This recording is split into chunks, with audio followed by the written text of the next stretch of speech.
Hello, everybody, and welcome to today's webinar on the World Heritage Leadership Program. This is held as part of the ICCROM lecture series. And before we start, let me go over some housekeeping points for this webinar. You can send in your queries and comments via the Q&A icon that you can see at the bottom of the Zoom window. And we will take up some questions after the presentations. In case that we're unable to answer all of your questions, we'll try to answer them through email, if you can send us an email at the end of the presentation session. Now, for those of you who are joining us for the first time, ICCROM, the International Center for the Study of Preservation and Restoration of Cultural Property, is an intergovernmental organization working in service to its 137 member states for promoting the conservation of all forms of heritage in every region of the world. ICCROM is also one of the 3 advisory bodies to the World Heritage Convention, together with ICOMOS and IUCN. And it is in this context that the work of our program, World Heritage Leadership, sits in. The COVID-19 situation has enabled us to adopt digital communication methods very rapidly. And this is actually one of our response to reach to a wider audience through the means of these webinars.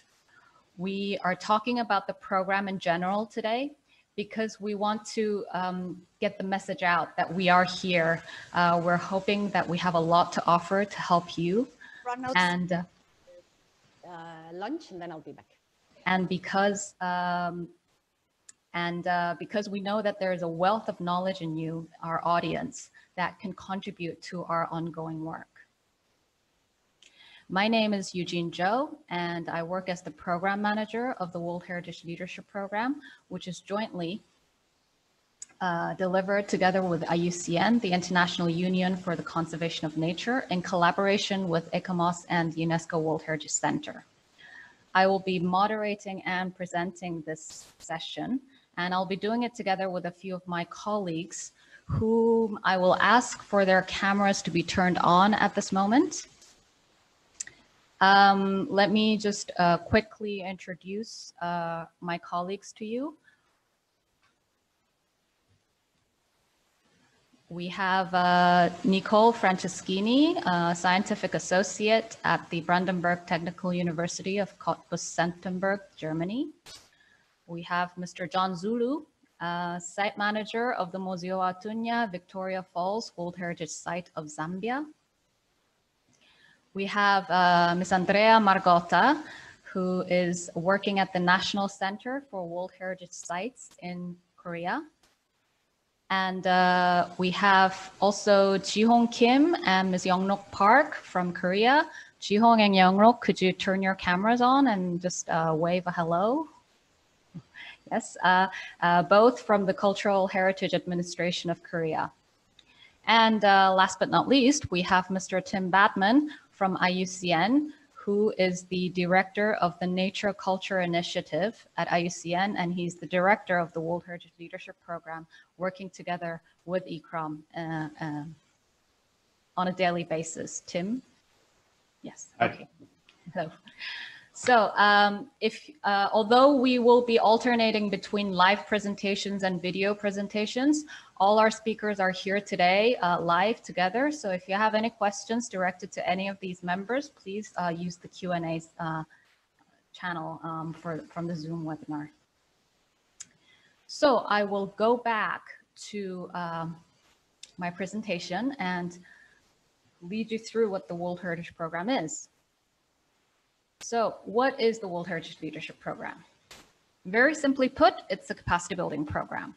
In other words, training. Our work is twofold. The first step is to break down the knowledge and information into resources that are very easy to understand and apply. So we're actually compiling and revising management manuals, toolkits, guidance documents. And then the second step of it is to create more opportunities for people to learn and use these resources created And we do that through hosting many different courses, workshops, forums, and also these webinars so that we can actually deliver the content of these resources to the wider audience. The key qualities that mark our capacity building activities are networking, peer learning, and empowering.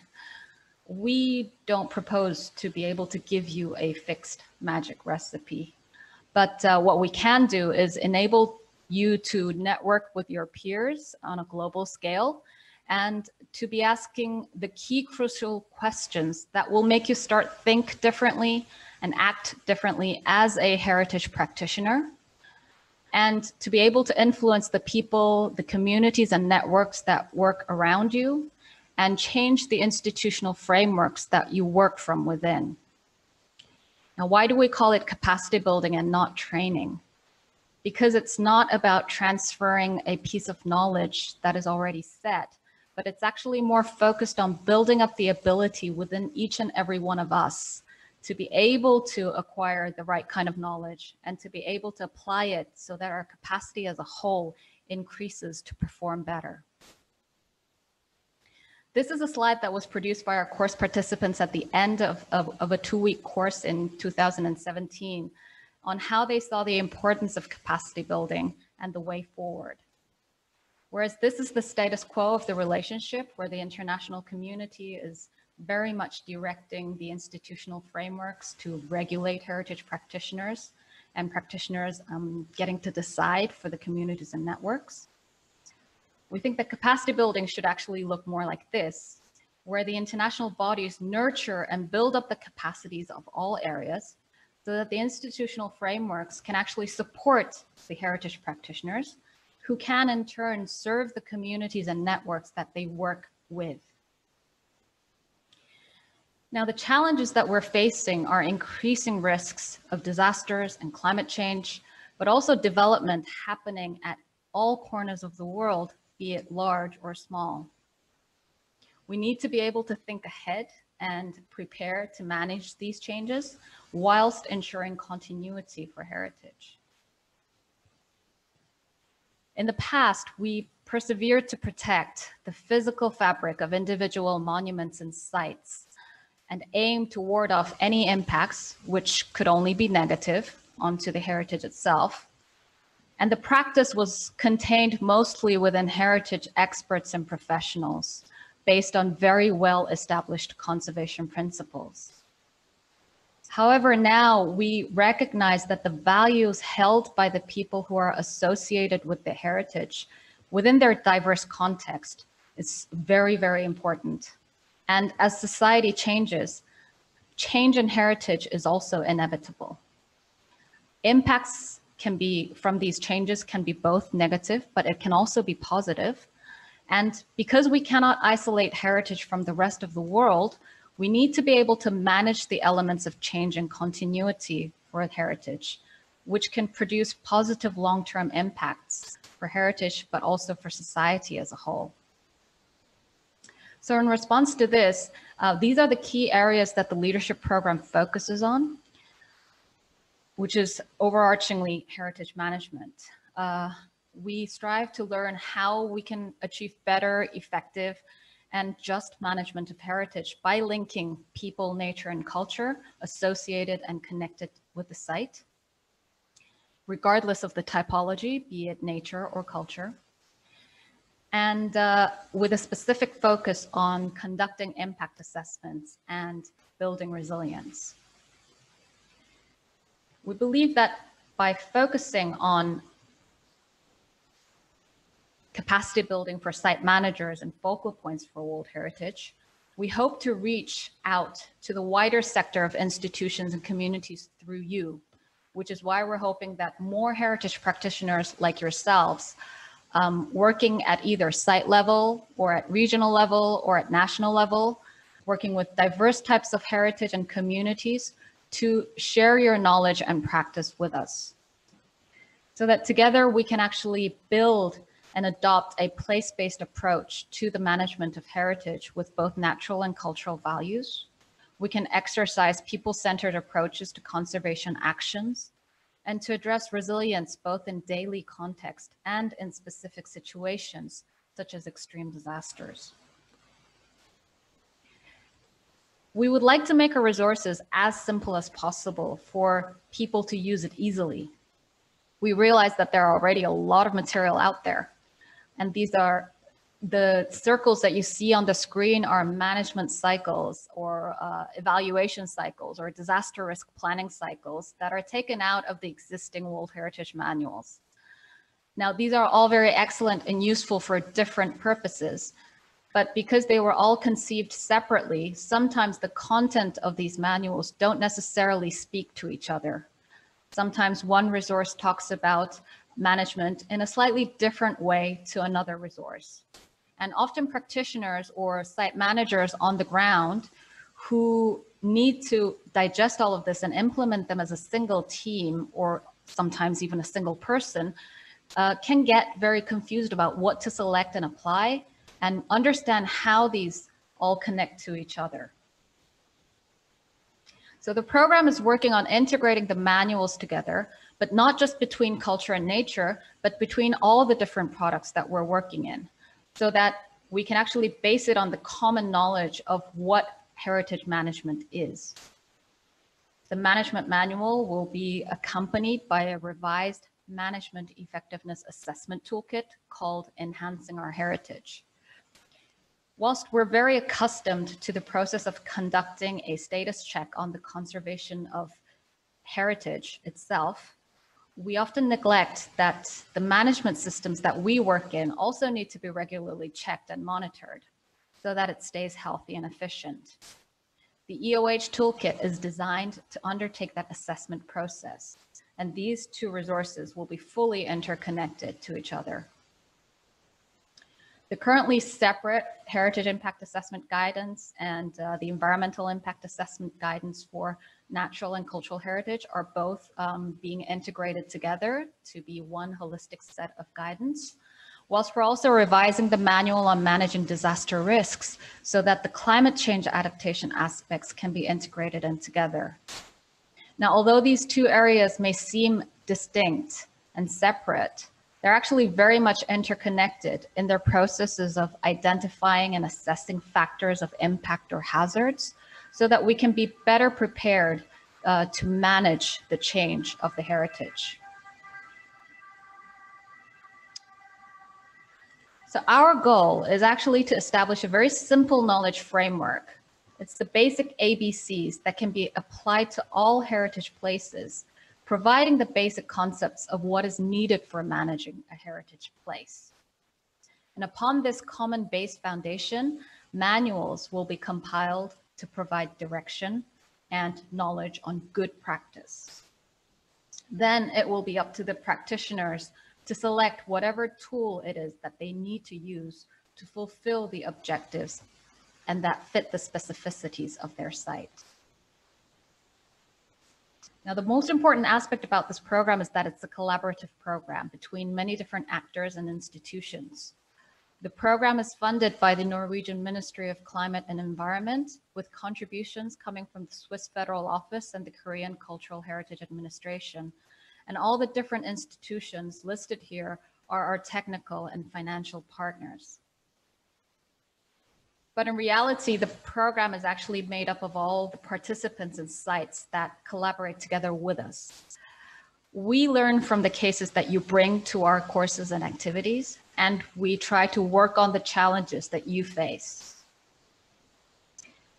We believe that the world is our classroom, where we use the World Heritage System as a platform to share diverse management practices. When we meet site managers from all over the world, we're constantly amazed at the diverse practices and approaches for heritage management in so many different realities that site managers face. And when you participate and share your cases and difficulties, we get to learn what the key lessons from your sites are.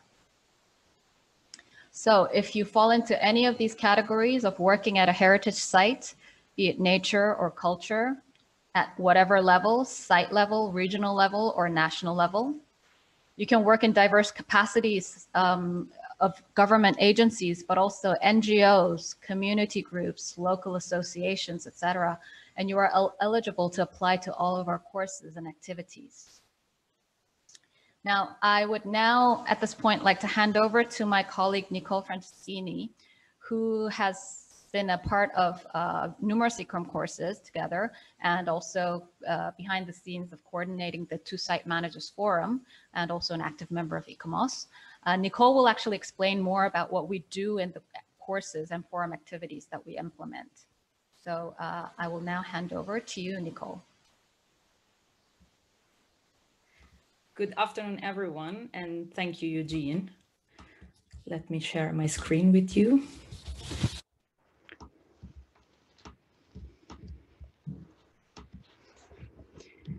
As Eugene has already mentioned, it is my pleasure today to introduce to you the courses, fora, and the various training opportunities that are present within the framework of the World Heritage Leadership Program.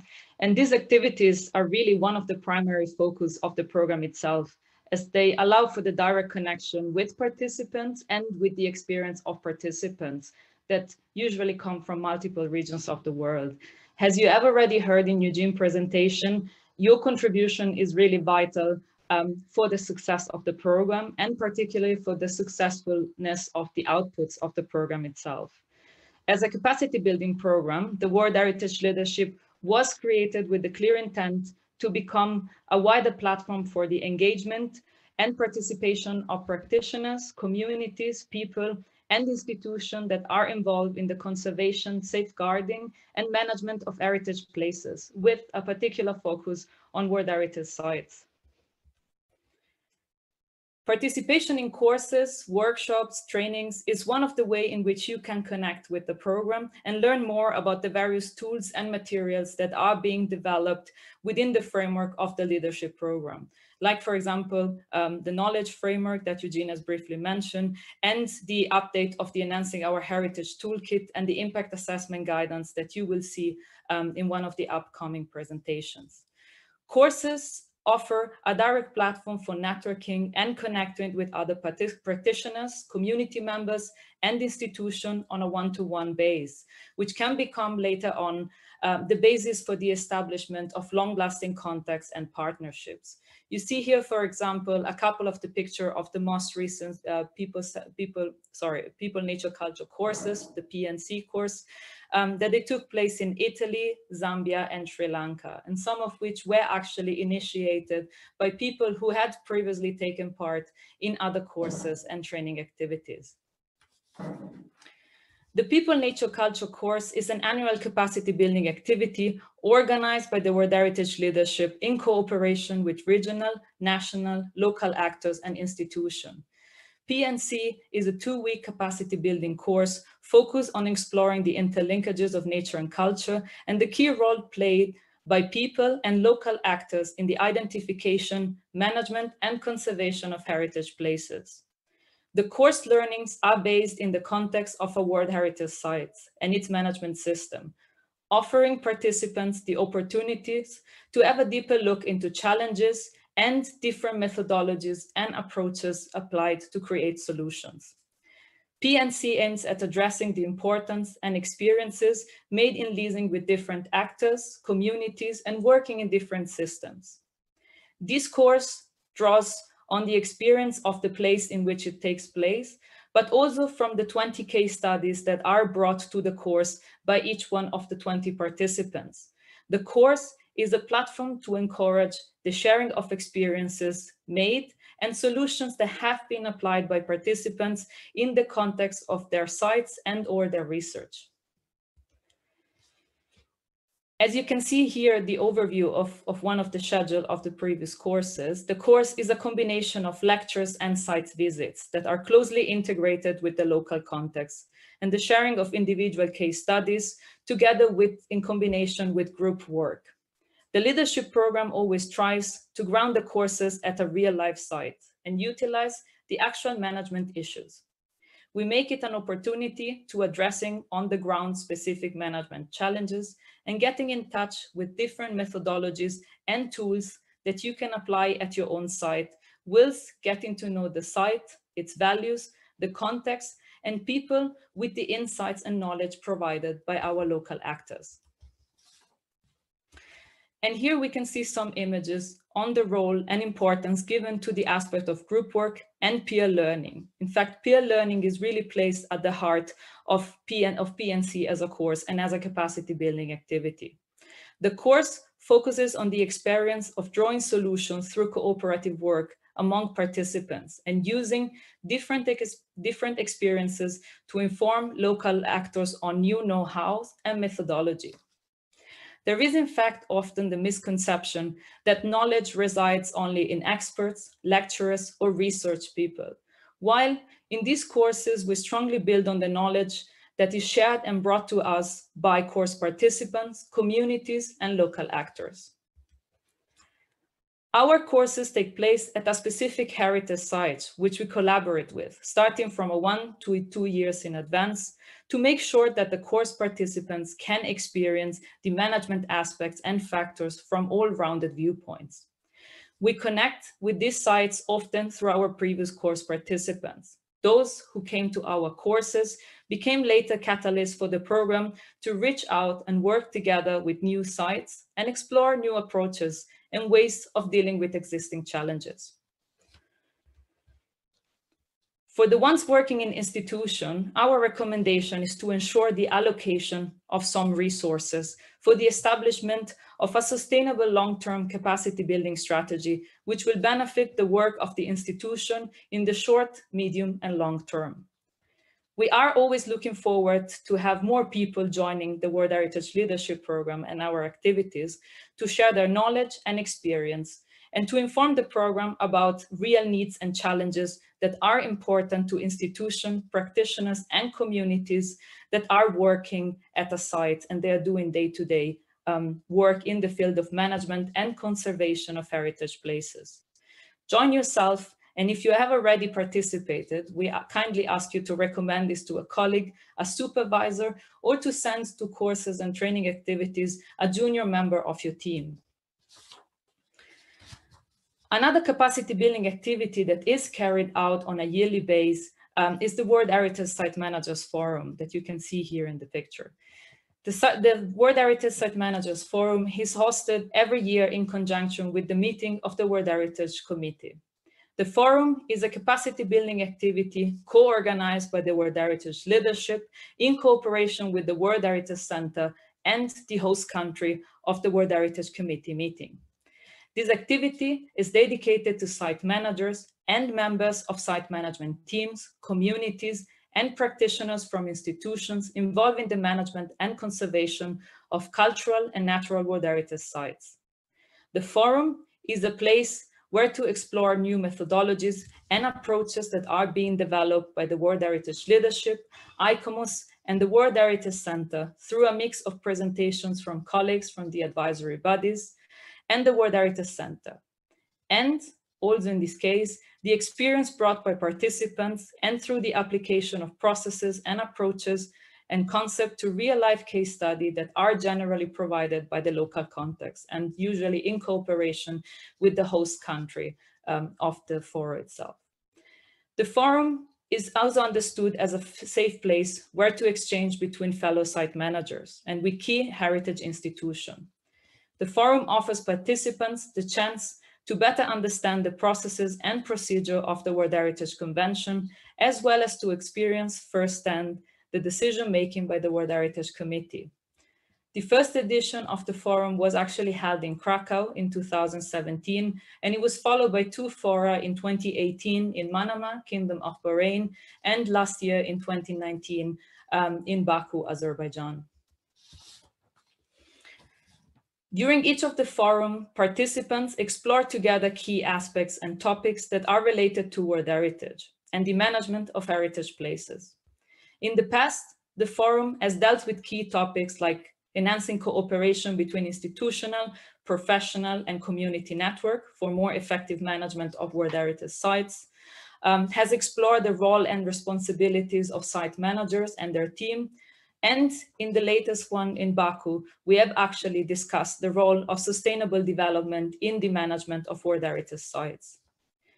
Through a mix of formal and informal learning and building on peer sharing, the Fora reflect on key management topics with a view at supporting the work of professional communities and institutions that are involved in the management of conservation of World Heritage sites. It is important, and we really want to stress, that Fora are a safe environment where site managers and management teams can get to talk to one another in a safe place and in a safe environment in which you can share your experiences, discuss your challenges, and also discuss together about different ideas and new approaches. Each year, participants to the World Heritage Site Managers Forum prepare a final statement capturing key aspects of the conversation and discussions that took place during the forum. The statement is then presented to members of the World Heritage Committee. This offering also a chance to address common issues, challenges, and opportunities to those in charge of decision-making within the framework of the World Heritage Convention. At present, the program is looking at possibly convert some of these activities to online activities with the hope to recommence with new courses and fora in 2021. I give back now the floor to Eugene to introduce John. Thank you, Nicole. I would now like to ask for Mr. John Zulu's video interview to be played. John, who is actually together with us here, is the site manager of the Museo Atunya Victoria Falls World Heritage Site of Zambia. He has been an active collaborator in our capacity building activities going back more than 10 years. And after participating in the People-Centered Approaches course in 2017, he has been the key coordinator for the program to go to Africa and conduct a People, Nature, Culture course at the site of Victoria Falls in 2018. So John is here with us, but we'll be playing his video to deliver his message. Could I ask for the video, please? My name's John Zulu. I'm the site manager here at the Museo Atunya Victoria Falls World Heritage Site. It's a transboundary site that is co-managed between the state parties of Zambia and Zimbabwe. It was inscribed on the UNESCO World Heritage List in 1989, mainly for its natural values. However, through the World Heritage Leadership Program, we have been able to understand and learn how to conduct cultural mapping.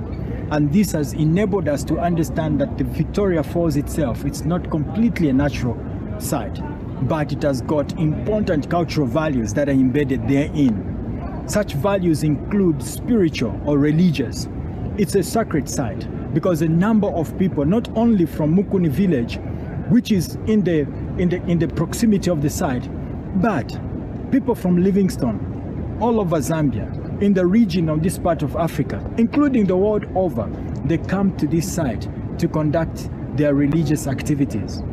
And before this, we were not able to understand and know this important value.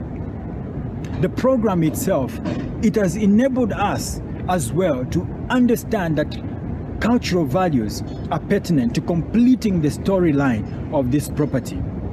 This program, which is undertaken or conducted by the World Heritage Leadership Program, it has been able to improve my management skills because I have been able to recognize that I cannot do all this by myself, but including stakeholders such as the local people themselves, who are very important and key to understanding and interpreting the values that are embedded in the site. It has helped me to develop those skills to bring communities together, not only communities, but other stakeholders. That is stakeholder identification process. I learned it through this World Heritage Leadership Program. The program has enabled me to also interact with other World Heritage Site managers from Africa here and across the world, and developed a network where today we're able to communicate, ask each other questions on how to effectively manage the site, share knowledge and also experiences, which has been very cardinal to myself. The site has benefited from this program through a training program that was hosted by the Victoria Falls itself, which invited more than 22 experts in Africa and all over the world to come and learn how we are managing both natural and cultural values at a property like this. This program itself helped me to learn how to organize, how to coordinate, and how to communicate effectively. And it has played a very important role in my life as an expert. Among other things that I've learned are how to do value mapping exercises, stakeholder engagement, information sharing, conflict resolution, and the roles of advisory bodies, which they play not only to a site but as well to the World Heritage Committee. These are some of the things that I've learned through the World Heritage Leadership Program, and I'm so grateful and thankful to this program. Thank you. Thank you very much, John, for your kind words, and I hope we've been able to deliver what our courses can bring when we work together with actual sites like the Victoria Falls. I would now like to highlight some of our two other areas of work. And let me just share my screen here. And which is the Enhancing Our Heritage Toolkit and the Guidance on Impact Assessment. I did already mention earlier about how we overlook whether our management systems are healthy enough. The Enhancing Our Heritage Toolkit is something that we can use to see if our site management is effective, if it has enough strategy, if it has enough resources, if it has enough knowledge, in a general level. It's not supposed to be a reporting system, but it's just a useful tool that can assist site managers to work as effectively as possible. It's composed of 12 different tools that look at the various different aspects of management. It can be used all together, but it can also be used individually as needed. The questions in the toolkit allows you to take a status quo of how your site is being managed and identify the gaps and challenges that needs to be addressed in the future cycle of management. It's designed so that you can take a holistic and integrated approach. So it's not about firefighting an emergency issue or something that you really need to deal with immediately. It provides a common framework for all of those involved to come and sit around the table and to talk about general management issues. For this to be effectively used, it's imperative that all the relevant stakeholders come together to work and discuss and assess the situation and suggest better ways of collaboration. Now, this was a tool that was originally designed as a toolkit for natural sites. So we're in the process of adapting this for cultural sites and testing it on various different realities. Valparaíso in Chile participated for the testing activity. The workshop highlighted some management challenges facing the diverse stakeholders, as will be presented by Andrea a little later. Impact assessment is also one of the key areas that we're working on. Small and large scale developments happen all over, sometimes within the property boundaries, but often also in distant locations that still have enormous effects on the heritage itself. How do we base the assessment of the impact on the values and attributes of the heritage and determine what are acceptable and what are not acceptable changes? We need to also recognize the diverse variety of impacts, such as visual, social, economic, and cumulative impacts. Again, basing the information on actual development cases around heritage sites, the course concentrates on delivering the key ideas and methods for ensuring a sound impact assessment process. By taking the course, participants are equipped with the necessary knowledge and tools to make sure that an appropriate impact assessment can be designed, can be commissioned, or be implemented, but also ensure that appropriate mitigation measures can be tailored for the specific context and legal framework of each site. It's not necessarily about weighing out positives and negatives, but it's ensuring that heritage is part and parcel of sustainable development and recognizing the potential that a well-designed development where heritage can be considered early on can actually contribute to better conservation of heritage. So throughout all the different products that are developed within the leadership program, we will continuously go back to these core elements and units of management that can orientate a better understanding of what we're doing. This is to provide the basic concepts, the ABCs of heritage management. Based on this knowledge framework, the manuals that we compile will be able to give you direction towards good practice and how you can blend all of these elements together so that we can produce better results. So we hope that you will be able to join us and contribute your knowledge and experience, as Andrea from Chile did by hosting and enhancing our heritage workshop at Valparaiso, and also as Chihong and Yongnok did together with us to convene an impact assessment workshop in Korea. I will now pass the floor over for our videos from Andrea and from Korea to be played.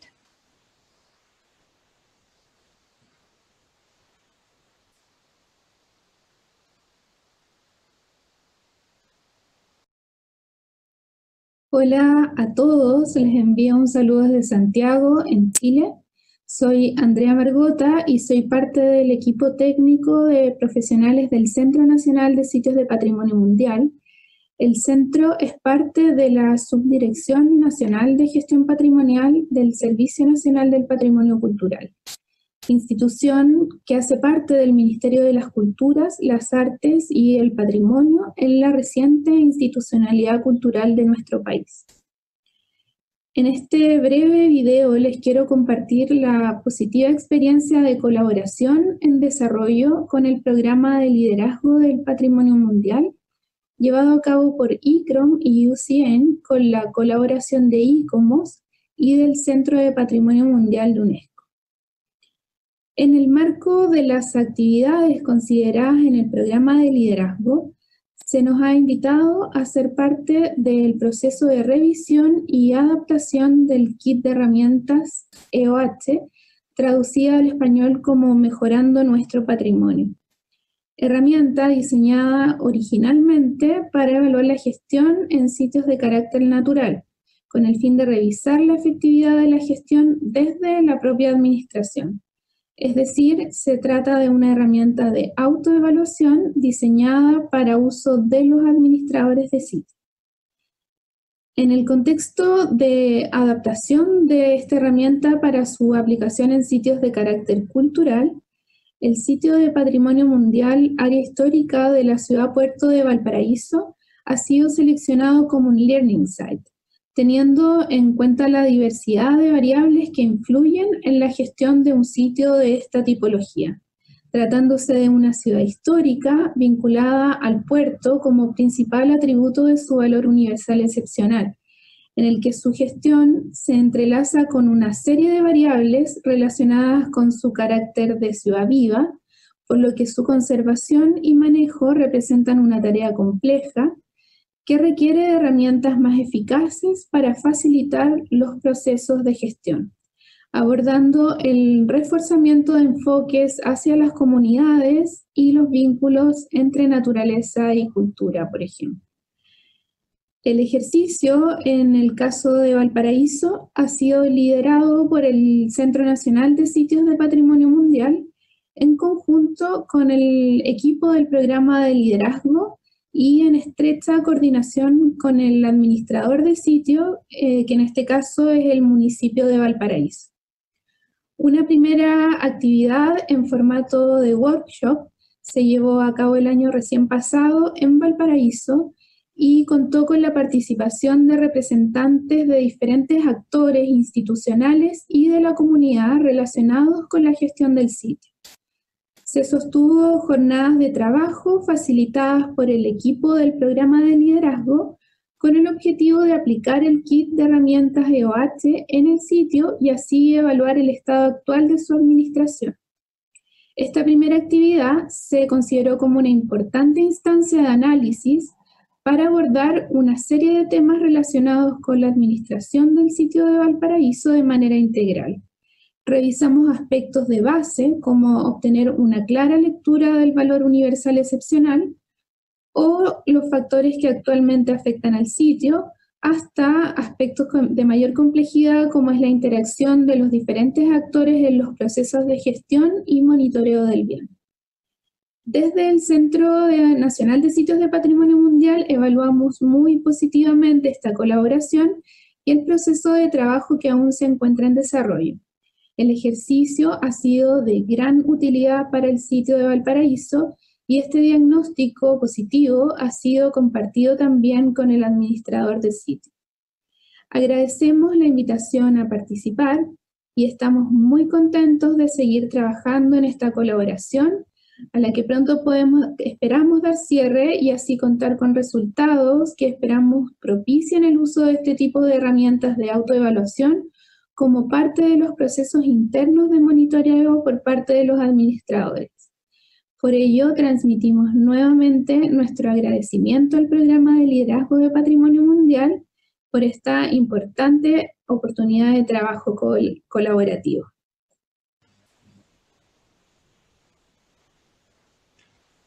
Thank you very much, Andrea. It was actually a great pleasure for us to work together with Chile and with Valparaíso because it actually showed us the potential of how useful the EOH toolkit can be in very complex management situations, such as an historic urban center, like the example of Valparaíso describes.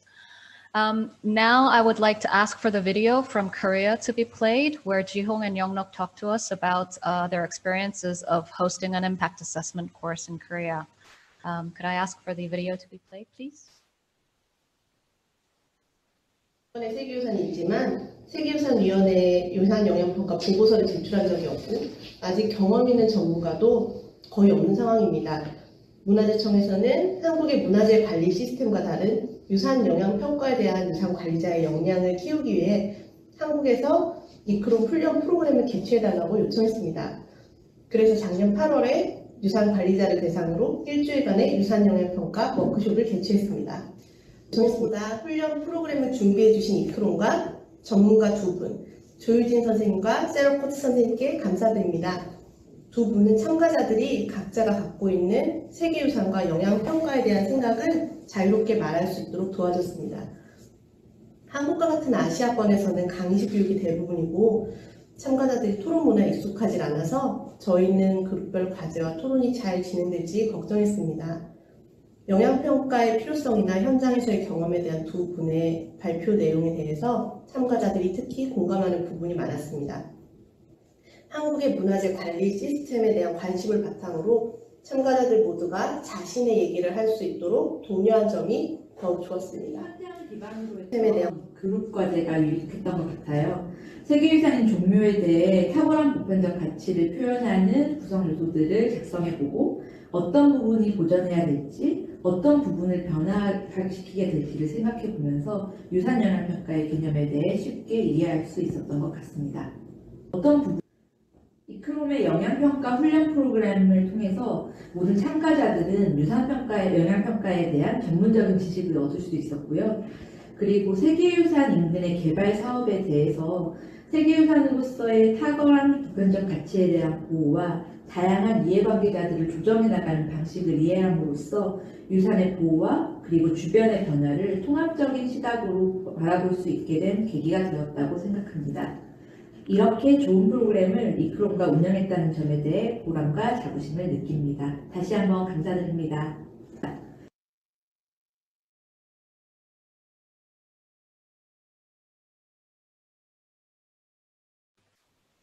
Thank you.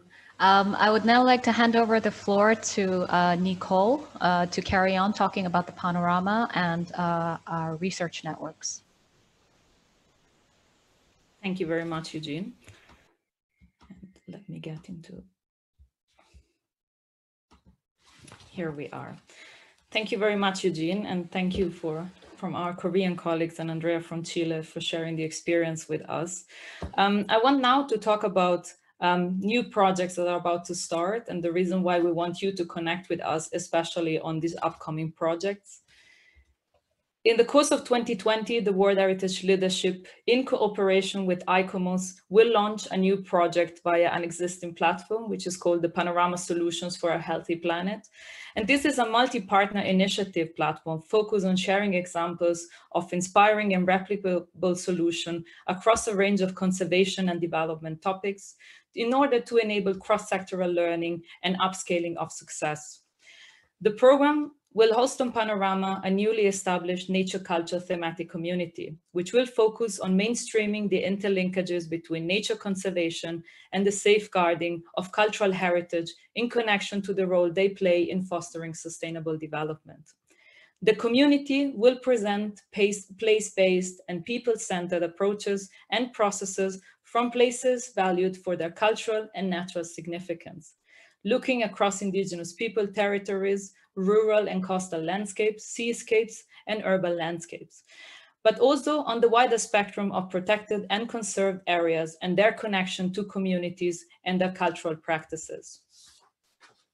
The Nature Culture Thematic Community will provide a platform to demonstrate how nature culture interlinkages are central to the conservation and sustainability of heritage places with natural and cultural values in diverse regions across the globe. Learning from the different ways in which nature is perceived, understood, and utilized in different cultural settings would reveal a diversity of methods and protection and management. These solutions or approaches are fully developed and applied by different institutions, communities, and heritage practitioners that are working on the ground. PANORAMA offers not only the chance to share experiences and mainstream solutions, but it is also a chance for site managers, communities, and institutions involved in the conservation and protection of heritage places to directly connect with other people and institutions that have dealt with similar challenges. The first 20 solutions that are being created in cooperation with site managers, community members, and institutions that have been directly involved in courses and site managers fora, as well as the IUCN ICCROM Connecting Practice project and the Nature Culture Capacity Building workshops that were organized by the University of Tsukuba. The project is a tangible manifestation of the continuous wish to mainstream knowledge and experience sharing, which is a fundamental concept of all World Heritage leadership activities.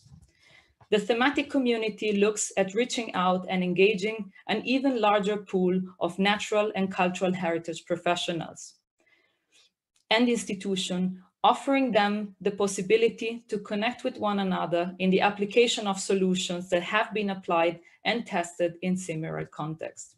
And as we know that participating in these activities is time-consuming, and at times the formulation of written case study can be rather tedious.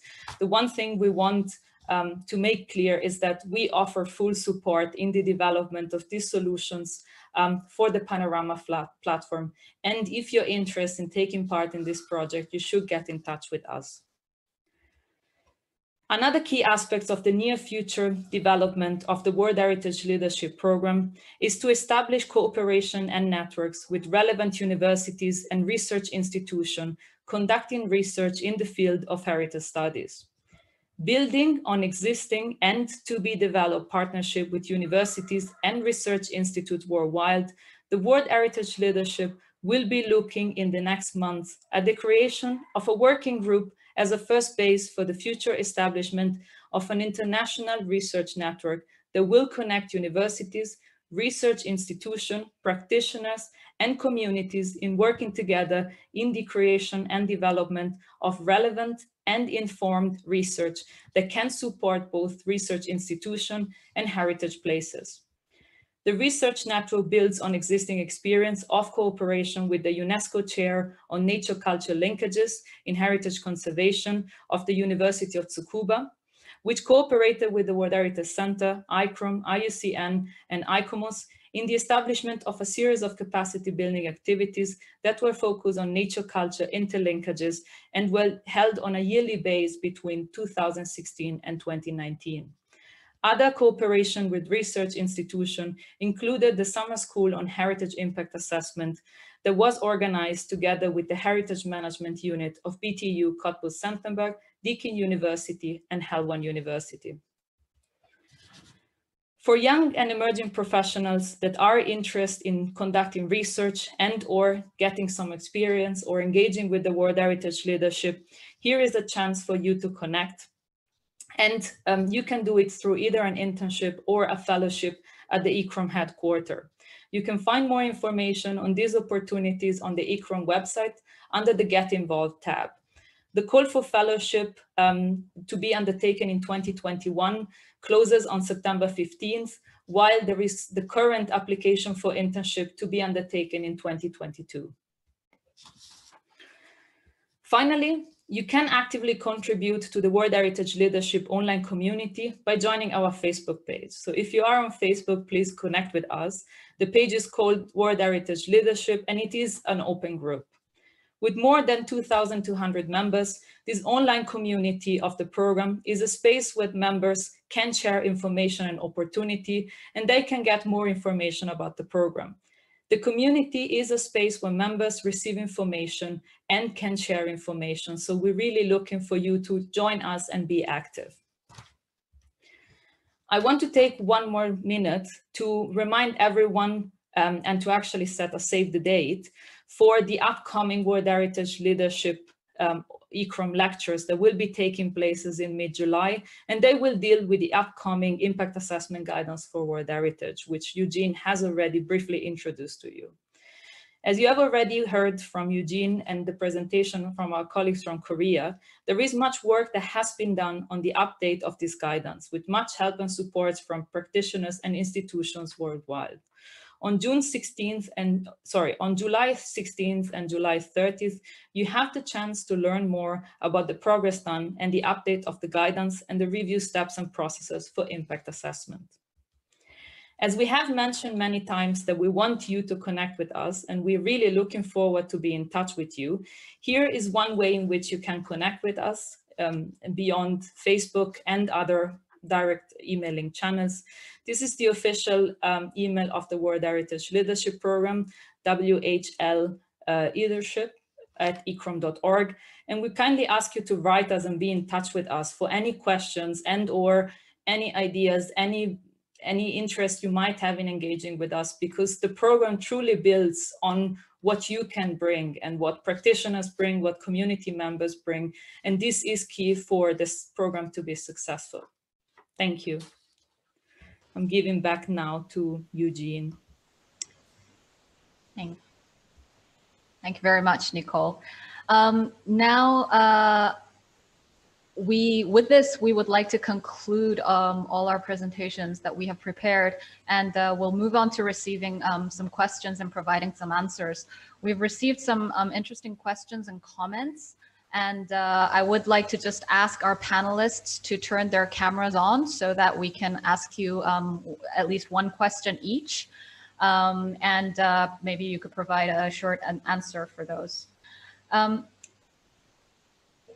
I would like to address my first question to John from Zambia, because you talked about how the course has affected your practice in identifying values, about working with different communities and with different stakeholders and developing new networks as a heritage practitioner. But can you tell us if there are any changes on your institution as a whole in terms of how you practice management on a day-to-day basis, or is there any change budding from these personal experiences?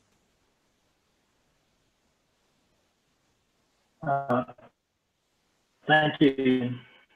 Yes, we have significant changes in terms of day-to-day management of the property, in the sense that our management structures, I should say, it is a little bit relaxed in terms of accommodating, especially the people that are working with us.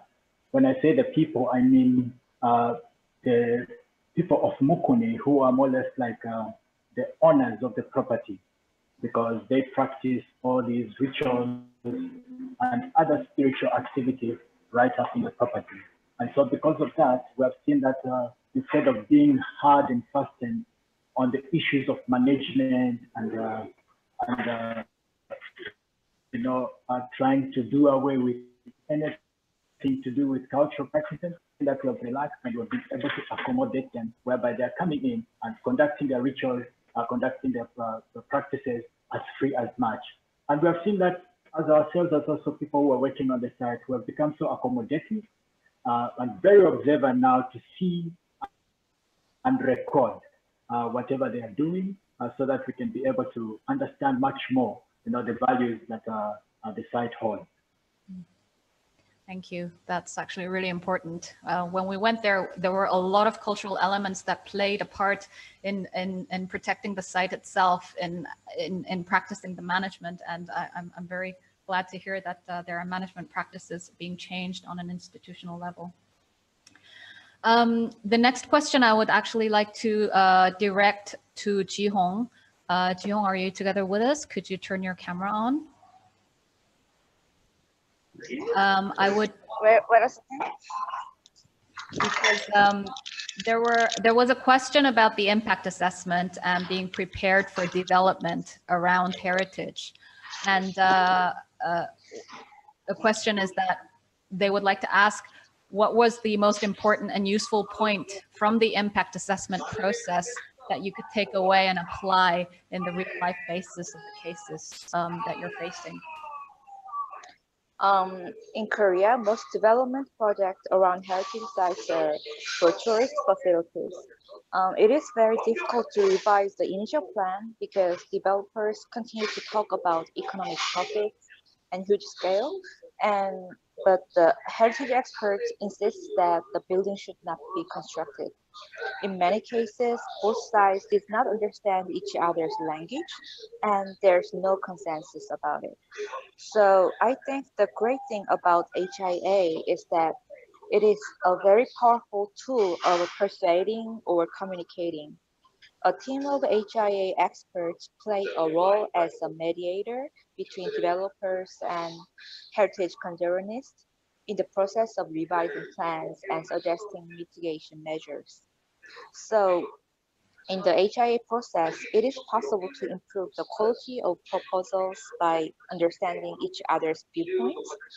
And I expect we could minimize the visual effects on the heritage sites, but also increasing the convenience of tourists and the profits of local community as well. Okay, that's it. Thank you. That's actually very good to hear. Impact assessment, as we promote it, is actually just a process. It's a methodology that we need to adopt. It's not an answer to the problems of development itself. And I think your points actually highlighted those important aspects. Thank you. My next question is headed towards Andrea, and I see Andrea's waiting for us. We have a question about asking, what were the key learnings in Valparaiso when you were using the EOH toolkit? And there was a question wondering whether there were any issues that were not covered by the toolkit. If you could also explain a little bit about maybe the steps afterwards that you've taken after applying the EOH toolkit, that would be very helpful. Yeah, of course. Well, the EOH toolkit is very open and flexible to each case. And I think that the level in which the result can have more effects or key learns will depend on how it's working the site administration. I think in Valparaiso, some key learns can already be seen after having done the first activity, as the site lacks of an implemented plan. So part of the toolkit were selected to focus the analysis on the site for a best reading of the OD and to better identify the management objectives, as well as identify all the stakeholders related as a fundamental basis.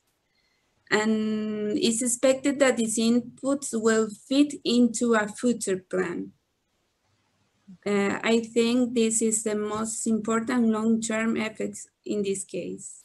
And related to the issues not covered in the toolkit, well, the toolkit in its current version was not made for cultural sites.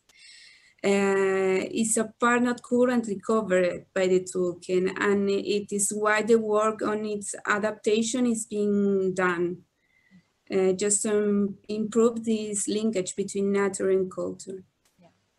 No, aspects about governance, which was not clearly included in the previous version of the toolkit, is now being revised and added in, as are many different aspects about cultural values as well. Tim, we have one question for you. As representative of IUCN and working together in this collaboration between nature and culture, if you were able to add another module to this program, a future theme, what would you select, and what would be the priority needs for this program to address in the future? Well, thanks for the question, Eugene, and on behalf of IUCN, thanks to ICCROM as well for being such a great partner with us in bringing this together. And you've heard about all the other partners, so I'd just like to, at the first, before I answer your question and to give me more time to think, just really acknowledge all the people that have made this happen. I mean, I think I would pick on actually two different needs in answer to your question, and thanks for not warning me about the question. So to me, the obvious content gap in the program, or the place we could do more, is around the expectations of World Heritage Sites to perform in relation to tourism and visitors, because that's always such a big part of what is anticipated when a site gets listed. But there's lots of ways in which that could be better connected between the sorts of expectations that can be created through the international system and the realities on the ground. And I think we haven't really talked very much on this call about the crisis that we're all living through at the moment with COVID-19. But you know, one of the things one might expect to be also very significantly changed in the future is how people view visitation and tourism. So I think that's one priority. And I think the other priority, which is not content, but it maybe enables me to address a couple of the questions that are also in the Q&A, is to do much more in the way that this meeting is happening online, because I think that both enables us to be sort of much more responsive and reach a much greater range of people, but also, although we would need to sort of think about repeating events, you know, one of the biggest issues that we're trying to address with the program is how to organize conversations that don't mainly get mediated through the working languages of the World Heritage Convention, and in particular the way that English is such a sort of dominant language that we all have to sort of use to talk about World Heritage, whereas on the ground, you know, only 1 in 10 World Heritage areas is a place where people speak English as a first language, maybe not even that. So we miss a huge ability to engage at local level if we don't find the ways to have events that can be able to allow for much more diversity of languages being spoken as well. So I guess those would be my two priorities: one on the tourism as the gap, to answer your question, but also to do much more in the online space. And I guess to answer the question from Gabriel Caballero in the chat, you know, let's talk about ways in which we can consider new, you know, more interactive webinars and meetings and online gatherings to join together. Thanks very much for the question, and thanks for this brilliant event. Thank you. No, we actually did have a lot of inquiries about online participation and resources. I would just like to highlight that the manuals that we are aiming to produce, all the different resources, we are planning to upload them onto a new website, a web platform, which will be hosting all the series of resources that we do produce in the future, but also to explore new ways of conducting online courses. We're already considering converting some of our courses to an online module in the coming 2021 year timeframe, so that we'll be able to better answer the needs on the ground without being restricted to too much budgetary implications and travel needs. So this is just a response to an overall question about the online aspects. So I would just now like to ask all our panelists to say goodbye to our audience, because we're now finishing and wrapping up. Thank you very much for all your participation and also your pre-work in providing us with the video presentations. That was very much highly appreciated. And before concluding this webinar, I would like to once again express gratitude to all our panelists, but also our organizing team here at ICCROM. They have been working very hard to bring these webinars to you under these exceptional circumstances where we're all still sitting at home. And we thank all the attendees for participating in the webinar and raising important questions. The recorded version of this webinar will be shortly made available on the ICCROM website, as it will be on our YouTube channel, so please subscribe. And we have a series of lectures coming up, and we highlighted the 2 lectures coming up within the leadership program, but also different program activities of ICCROM are hosting webinars as well. And our very next webinar is actually tomorrow at 2 p.m. Rome time on accessing heritage during a pandemic.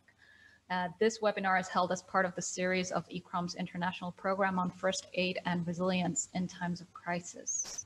So with that, I would like to now close our webinar session. Thank you very much for joining us, and we hope to be able to connect with a lot more of you in the future in coming days.